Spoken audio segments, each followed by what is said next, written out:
Growing up, I absolutely loved going to the movie theater. There was just something really enticing about being able to escape into another world for a few hours, and one of the consistent highlights of my theater experiences was getting to see all of the trailers for upcoming films. It always allowed me to craft a new list of movies that I was going to beg my parents to take me to see. But as time has passed and the movie industry has developed and changed, I actually think trailers have become more important now than ever.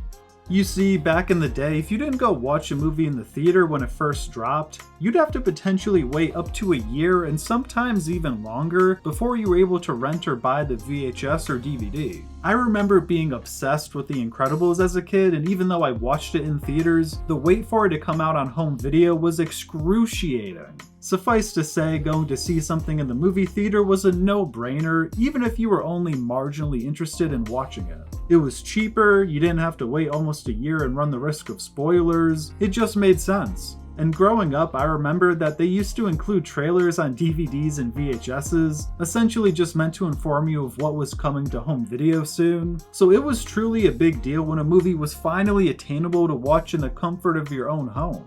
But as we all know, this is not the case anymore. With the rise of streaming services, it often takes just 45 days for a theatrical release to hit our home screens. And in a lot of cases, movies are just foregoing a theatrical run and being dropped directly on streaming, or sometimes are jointly released in theaters and via streaming. And this shortening of how long we have to wait to watch a film on home video makes getting us to the movie theater a much harder sell. Because while there is something really fun about being in that theater setting and getting to watch something on a massive screen with surround sound, watching something at home is just a lot easier. If you have a family, you don't have to round everyone up and drive anywhere, and it's oftentimes cheaper to pay for a streaming service than to pay for movie tickets.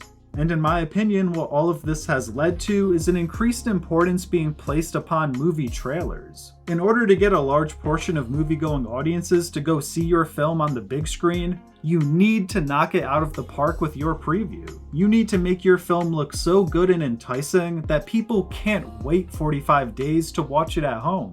They need to feel like they have to see it as soon as possible to avoid spoilers and to get that magical theater experience. And this is a really difficult art to master because making a trailer has always been a complicated tightrope to walk. You need to show enough to garner interest, but you also need to have some ambiguity so audiences feel like they have to watch the film to get answers. But with the current state of our technologically advanced world, this tightrope grows ever smaller. And there's primarily two techniques that studios have started to use more and more frequently in recent years. Some studios, such as Blumhouse, known primarily for producing horror films, have started to just give away massive key plot twists and reveals in their trailers. Think of the recent film Abigail, for example. That movie was about a group of mercenaries who were paid to protect a young girl, and the major twist of the movie was that the young girl was actually a vampire that wanted to kill all of them. And if this film came out in the 90s, this key reveal probably wouldn't have been shown in the trailer. And if they would have kept it more ambiguous, then the reveal about halfway through the movie would have hit so much harder. But Blumhouse felt like they needed to show the twist in order to get butts in seats. And strangely enough, Blumhouse as a studio has openly admitted that they do this on purpose now, because their statistics show that revealing key information in the trailer actually yields higher box office results most of the time. So we're now in a weird climate where people hate getting spoiled via trailers, but statistically, more people typically go to watch a movie when the trailer spoiled something big. A weird paradox, if you will. The other noticeable trend I've picked up on with movie trailers is that many are being made to intentionally lead us astray. And what I mean by that is intentionally having scenes in the trailer that aren't in the film itself.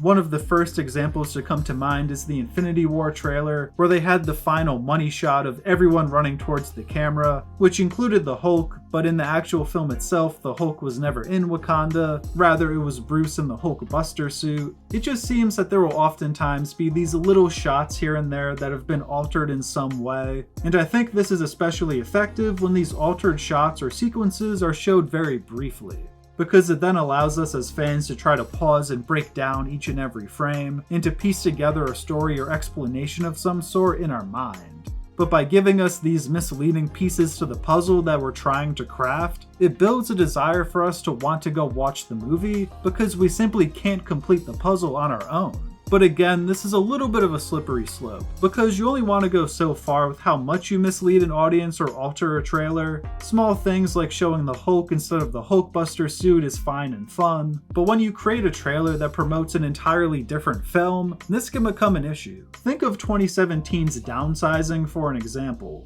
If you watched the trailer for Downsizing, you'd probably think it was a comedy about people getting shrunk to live in a miniature society, a sort of lighthearted film, but it is not that at all. It's a straight drama with no humor at all, really. I don't think I laughed once while watching it, and this is kind of the flip side of Blumhouse's strategy. Revealing a lot but then pulling the rug out from underneath us because what you revealed in the trailer is not actually in the movie. And while I don't have a clear answer that studios should turn to in order to solve all of their box office woes, I do think the recent trends with how trailers are being crafted is fascinating to look at, and certainly reflects the massive shift in the landscape of the film industry.